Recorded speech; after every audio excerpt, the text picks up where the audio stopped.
నమస్తే, welcome to yo-yo TV. హైదరాబాద్లో ప్రభుత్వ భూముల ఆక్రమణలు, చెరువుల కబ్జాలు చేసిన వారిపై హైడ్రా విభాగం కొరడా ఝుళిపిస్తోంది. ఈ నేపథ్యంలో బీఆర్ఎస్ నుంచి తీవ్ర విమర్శలను ఎదుర్కొంటోంది. మాజీ మంత్రి కేటీఆర్ అయితే సీఎం తన సోదరుడి ఆస్తులను పట్టించుకోకుండా ప్రతిపక్ష పార్టీ నేతల ఆస్తులను మాత్రమే హైడ్రా టార్గెట్ చేస్తోందని కేటీఆర్ చేసిన వ్యాఖ్యలపై సీఎం బుధవారం స్పందించారు. నిర్మాణ నిబంధనలను ఉల్లంఘించినట్లు తేలితే హైడ్రా తన కుటుంబ సభ్యుల ఆస్తులను కూల్చివేయడానికి వెనుకాడదని అన్నారు. నా ఇల్లు లేదా నా కుటుంబ సభ్యులకు చెందిన ఏవైనా ఆస్తులు కూడా అక్రమ జోన్లలో నిర్మించబడిందని రుజువు చేయగలిగితే వాటిని కూల్చివేయడానికి నేను హైడ్రాతో పాటు ఉంటాను.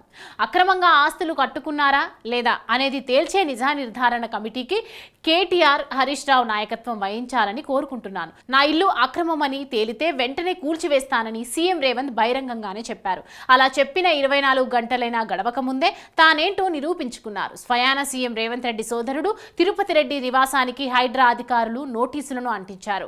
మాదాపూర్లోని అమర్ కోఆపరేటివ్ సొసైటీలో తిరుపతి రెడ్డి ఉంటున్న ఇల్లు, కార్యాలయం దుర్గం చెరువు FTL పరిధిలో ఉన్నట్లు అధికారులు గుర్తించారు. దీంతో వాటికి సంబంధించిన నోటీసులను జారీ చేశారు. కట్టడాలు FTL పరిధిలో ఉన్నందున స్వచ్ఛందంగా 30 రోజుల్లోగా కూల్చేయాలని నోటీసుల్లో రెవెన్యూ అధికారులు కోరారు. దుర్గం చెరువుకు ఆనుకొని ఉన్న Nectars Colony, Doctors Colony, Kavuri Hills, Amar సొసైటీలోని వందలాది ఇల్లు, కమర్షియల్ కాంప్లెక్స్ల యజమానులకు రంగారెడ్డి జిల్లా కలెక్టర్ నేతృత్వంలో శేరిలింగంపల్లి తహసీల్దార్ నోటీసులను జారీ చేశారు. వాల్టా చట్టంలోని సెక్షన్ 23 కింద వారందరికీ తాకీదులు ఇచ్చారు. ఇల్లు, చెరువు సికం భూములలో ఉన్నందున నెల రోజుల్లోగా వాటిని స్వచ్ఛందంగా కూల్చేయాలని ఆదేశించారు.